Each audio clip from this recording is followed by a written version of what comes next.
vídeo de hoje vai ser definitivamente explicando quem é a pedra de Mateus 16 e 18, já avisando antes de começar, a pedra de Mateus 16 e 18 é Jesus, e não Pedro como os católicos entendem. Agora definitivamente vamos saber o porquê a pedra de Mateus, capítulo 16, versículo 18, é Jesus, e não Pedro. Além disso, veremos que Pedro não foi papa, mas vamos explicar o porquê Cristo será pedra. É importante levar em conta o contexto, a partir do verso 13. Quando Jesus chegou à região de Cesareia de Filipe, consultou seus discípulos: quem as pessoas dizem que o Filho do Homem é?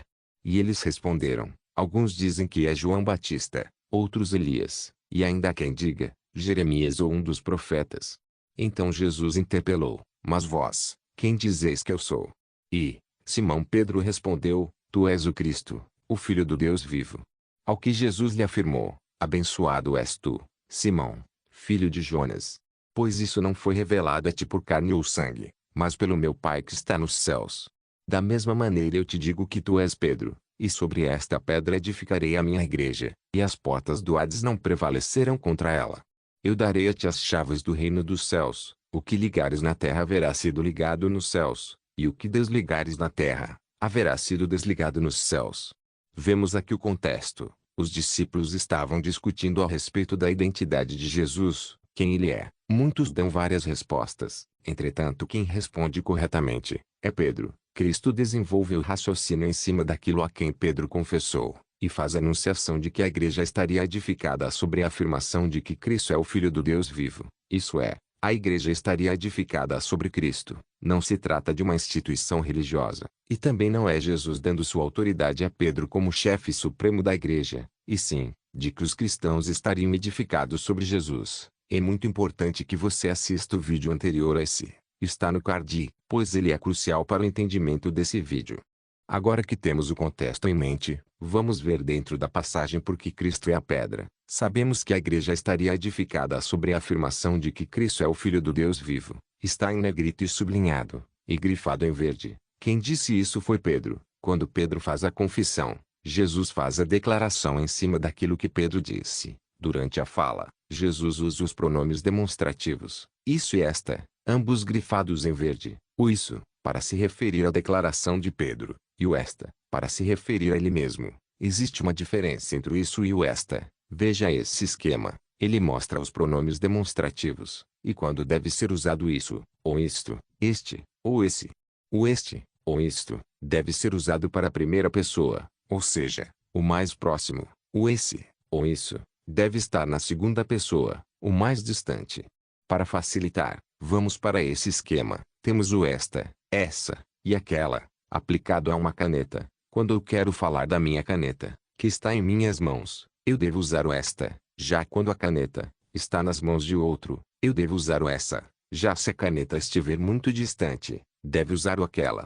Com esse entendimento fica fácil de entender quem é a pedra. Atentamos para a declaração de Jesus. Pedro fala: tu és o Cristo, o Filho do Deus vivo. Quando Jesus afirmou que essa afirmação não foi revelada por carne ou sangue, ele vai usar o isso, e não isto, porque quem disse, tu és o Cristo, o Filho do Deus vivo, não foi Jesus, e sim, Pedro. E chegando na pedra, Jesus para designar a pedra, ele usou esta, porque ele estava falando dele mesmo. Se fosse para dizer que Pedro era a pedra, deveria usar o essa, e não esta. Qual a conclusão? Que a pedra de Mateus 16 e 18 é o próprio Cristo. Sim, Jesus, ele próprio estaria edificando a igreja. Se você ainda não viu o penúltimo vídeo do canal, veja, porque explico o que é a igreja segundo a Bíblia, pois igreja neste contexto tem o mesmo sentido que no vídeo do card. Os fundamentos da igreja é que Jesus é o Filho do Deus vivo. Quando Pedro diz que Jesus é o Cristo, você pode imaginar o próprio Pedro dizendo: tu és a pedra, porque é basicamente isso que ele realmente disse. Agora, vamos ver que Jesus é a pedra, só que vai ser o próprio apóstolo Pedro confirmando. Em ambas as passagens, quem é a pedra é Jesus, e não Pedro. Este Jesus é a pedra que foi rejeitada por vós, os construtores, a qual foi posta como pedra angular. Atos dos Apóstolos 4 e 11. Aqui seria uma passagem perfeita para Pedro afirmar que ele seria, aliás, até mesmo a próxima que iremos ler. Pedro poderia ter dito que eu sou a pedra, ou poderia dizer que Cristo instituiu ele como a pedra, mas não. Pedro designa que quem é a pedra é Jesus. Achegando-vos a ele, a pedra viva, rejeitada pela humanidade, mas eleita e preciosa para Deus, vós também, como pedras vivas, sois edificados como casa espiritual, com o propósito de serdes sacerdócio santo, oferecendo sacrifícios espirituais aceitáveis a Deus, por meio de Jesus Cristo. Porquanto, assim está registrado na Escritura: eis que ponho em Sião uma pedra angular, escolhida e preciosa, e aquele que nela deposita sua confiança jamais será envergonhado. 1 Pedro 2, 4-6. Note que nessa passagem o próprio Pedro diz que Jesus é a pedra, e diz que a igreja são pedras vivas, demonstrando mais uma vez, que igreja não é templo físico, e sim, são pessoas. A igreja é o corpo de Cristo, porque ninguém pode colocar outro fundamento além do que está posto, o qual é Jesus Cristo. 1 Coríntios 13:11. Edificados sobre o fundamento dos apóstolos e dos profetas, sendo o próprio Cristo Jesus a principal pedra angular desse alicerce. Nele, o edifício inteiro, bem ajustado, cresce para ser um templo santo no Senhor, no qual também vós, juntos, sois edificados para a morada de Deus no Espírito. Efésios 2:20-22. Sendo assim, da mesma forma como recebestes a Cristo Jesus, o Senhor, também andai nele, tendo sido alicerçados e edificados nele, firmados na fé, como fostes instruídos, para que transbordem em ações de graças a Deus. Colossenses 2:6-7. A igreja está edificada sobre Jesus, e não sobre o Papa. Portanto, se os fundamentos da igreja é Jesus, isso significa que o nosso cabeça e líder é o próprio Jesus. Então não existe esse negócio de Supremo Pontífice ou qualquer coisa que seja. A unidade da igreja não é sistemática, e sim fraternal. Também sujeitou tudo o que existe debaixo de seus pés e o designou cabeça sobre absolutamente tudo o que há, e o concedeu à igreja, que é o seu corpo, a plenitude daquele que satisfaz tudo quanto existe, em toda e qualquer circunstância. Efésios 1:22-23. Porque o marido é o cabeça da esposa, assim como Cristo é o cabeça da igreja, que é o seu corpo, do qual ele é o Salvador. Efésios 5:23. Agora me alegro nos meus sofrimentos por vós e completo no meu corpo o que resta das aflições de Cristo, em benefício do seu corpo, que é a igreja. Colossenses 1:24. Já provamos que a pedra é Jesus, e não Pedro, e também vimos o verdadeiro significado de igreja. Agora vamos ver que definitivamente, não há base bíblica para Pedro ter sido o primeiro Papa.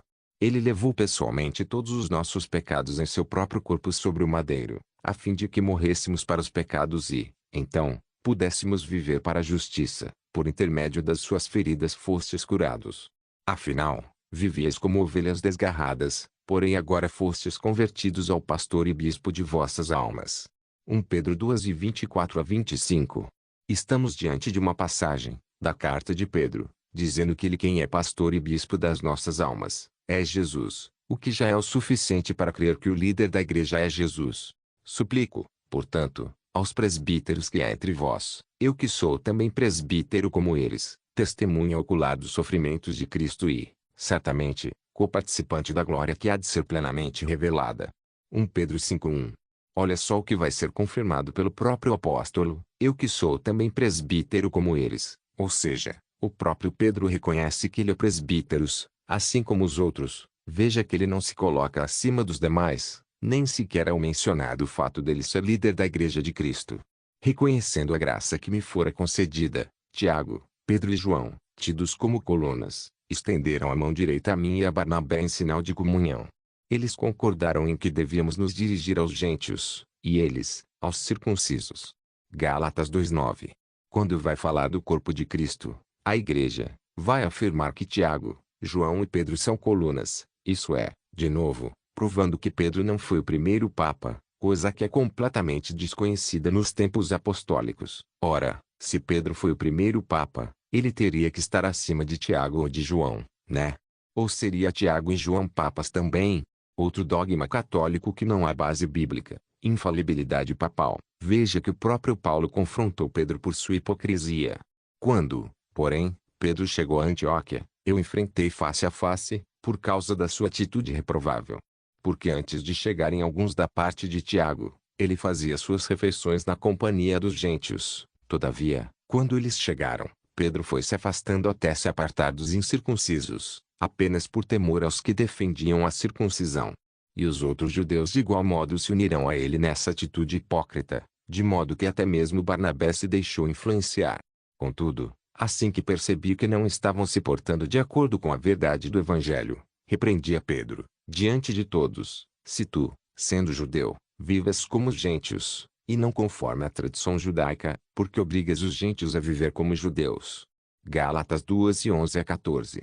Os católicos insistem em dizer que o Papa é infalível, que ele não erra, e nem pode ser corrigido, mas aqui mostra Paulo confrontando Pedro. Uma das heresias que os apóstolos tiveram que enfrentar foi justamente a supremacia dos presbíteros, isso é, o presbítero é líder absoluto da igreja, é infalível e não pode ser questionável. Justamente, o sistema que vigora o meio católico, e também em algumas denominações protestantes, esse sistema de supremacia do presbítero, é visto como heresia biblicamente falando. Escrevi à igreja, mas Diótrefes, que aprecia ser considerado a pessoa mais importante entre eles, não nos recebe. Por esse motivo, se eu for vos visitar, chamarei a atenção dele para o mal que está fazendo ao proferir palavras insensatas contra nós. Não satisfeito com esse desplante, ele se recusa a receber os irmãos, impede os que desejam recebê-los e os expulsa da igreja. Terceira carta de João 9-10. Antes de terminar o vídeo, vamos para as considerações finais. O que significa: as portas do Hades não prevalecerão contra ela. Isso significa que Jesus estaria acompanhando a igreja em todas as eras, até o dia de sua vinda. Pode acontecer guerras, perseguições e todo e qualquer tipo de catástrofe, mas nada vai ser o suficiente para acabar com a igreja. Essa igreja é o povo de Deus, não é uma instituição. Sim, é verdade que a igreja católica já está há muito tempo aqui, isso é fato, mas um dia ela vai deixar de existir. Olhem, só ver os escândalos que acontecem, e a forma que ela for exposta, vai ser muito pior que o que nós vemos hoje. As chaves de Mateus 16 e 19. Essas chaves não têm nada a ver com o poder de estabelecer doutrinas, e também não têm nada a ver com ex cathedra. Mateus capítulo 18, versículo 15 ao 20, nos mostra o que são essas chaves. Como nós sabemos, a igreja é uma congregação formada por pessoas, e pode muitas vezes haver problemas entre os membros, e o ato de ligar e desligar está relacionado com o poder de considerar alguém desviado ou não. Isso significa que a igreja tem o poder de afastar aqueles indivíduos que não estão tendo uma conduta correta. Essa decisão não é tomada por uma única pessoa, ou por um único presbítero, e sim, é toda a congregação que decide isso. Muito embora Mateus 16 verso 19, as chaves e o poder de ligar e desligar seja atribuído a Pedro, esse mesmo poder está confiado aos discípulos também, e não somente a Pedro. O vídeo termina por aqui, espero que tenham gostado, que Deus os abençoe a todos em nome de Jesus. Amém.